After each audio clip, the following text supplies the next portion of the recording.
From JBS Studios in Greater New York, this is the JBS News Update with Teisha Bader.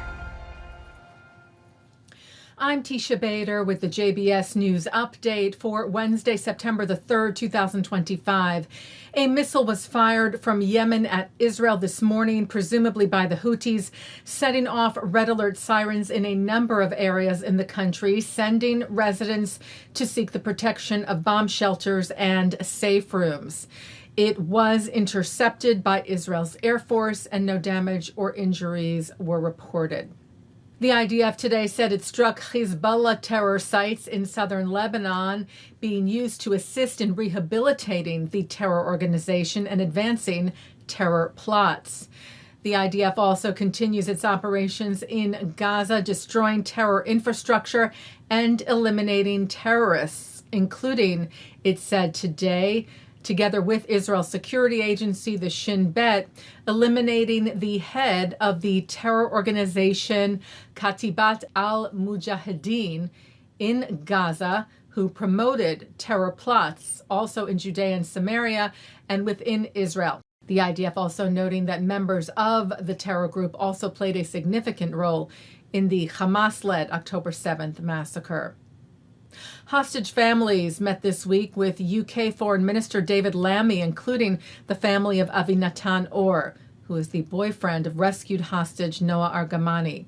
Lammy calling that meeting deeply moving, saying today Hamas must immediately release all hostages.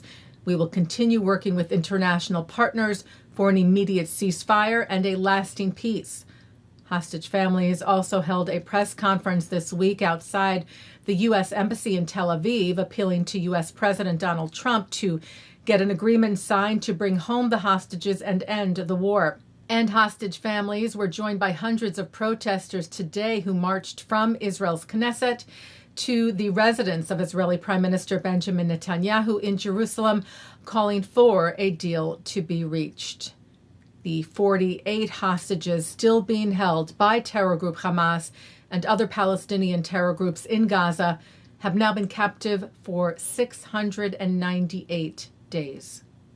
Turning now to California, where the Jewish Journal reports a young Israeli man was attacked this past Sunday at the Santa Monica Pier. 24-year-old Ariel Yaakov Marciano, who was wearing his Star of David necklace and speaking Hebrew with another man when he noticed dozens of pro-Palestinian demonstrators. When they heard the two speaking Hebrew, Marciano said they attacked him. He was hit and pepper sprayed, his necklace torn off.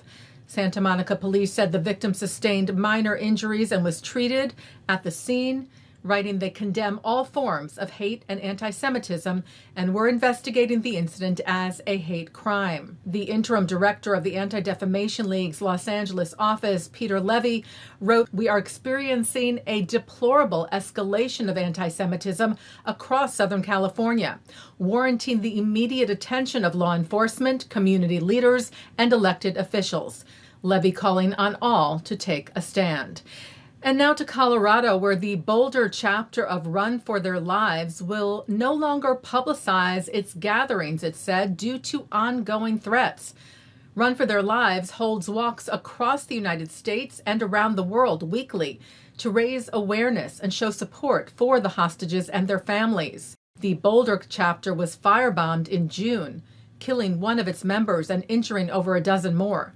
The Jewish Community Relations Council of Boulder said that following weeks of escalating harassment and threats, the Boulder chapter of Run for Their Lives announced that future walks will no longer be publicly advertised and will take place under heavy security at undisclosed locations. Noting that in recent weeks, anti-Israel protesters, including a candidate for Boulder City Council, have stalked and screamed vile insults at participants.